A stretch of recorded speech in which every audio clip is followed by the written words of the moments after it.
પશ્ચિમ એશિયામાં ચાલી રહેલા સંકટ વચ્ચે વડાપ્રધાન નરેન્દ્ર મોદીએ સોમવારે લોકસભામાં ભાષણ આપ્યું. તેમણે કહ્યું કે ભારત હોર્મુઝ સ્ટ્રેટમાંથી ક્રૂડ ઓઇલ, ગેસ અને ખાતર જેવી મહત્વપૂર્ણ ચીજવસ્તુઓની મોટી માત્રામાં આયાત કરે છે. હાલમાં હોર્મુઝ સ્ટ્રેટમાંથી જહાજોની અવરજવર મુશ્કેલ બની ગઈ છે. અમદાવાદમાં પેટ્રોલ પંપ પર ટાંકી ફૂલ કરાવવા લોકોની લાંબી લાઇન જોવા મળી. ધોરાજી કોમ્યુનિટી હોલનો વિવાદ વધુ વિકર્યો.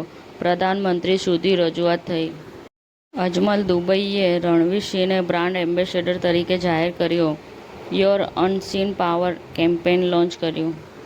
અરવલ્લી, મોડાસા સહિત જિલ્લામાં ગેસની અછતથી હોટલ, નાસ્તાની રેકડીઓ પર તાળા લાગ્યા. પરિવારો મુશ્કેલીમાં મુકાયા. અબડાસામાં લાઠીવાળા પીટીસી કોલેજમાં દીક્ષાંત સમારોહ તથા વાર્ષિકોત્સવ ભવ્ય રીતે યોજાયો.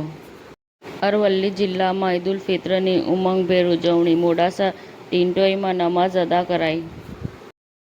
આંજણા ચૌધરી પટેલ સમાજ સેવા મંડળ, સાબરકાંઠા, અરવલ્લી જિલ્લા દ્વારા સંચાલિત કરવામાં આવે.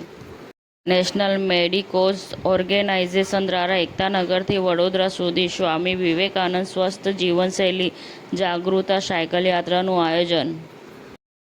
પાટણમાં ગેરકાયદેસર સામ્રાજ્ય પર તંત્રનો હથોડો. કુખ્યાત ભાવેશ રબારીનું state of Ramadhani farm house જમીનદોસ્ત કરવામાં આવ્યું.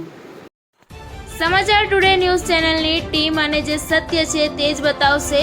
આપ જોતા રહો સમાચાર ટુડે ન્યૂઝ ચેનલ.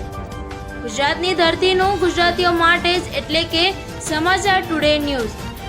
અમારી સમાચાર ટુડે ન્યૂઝ ચેનલને લાઈક કરો, શેર કરો અને સબસ્ક્રાઇબ કરો અને જોડાયા રહો સમાચાર ટુડે ન્યૂઝ ચેનલ સાથે.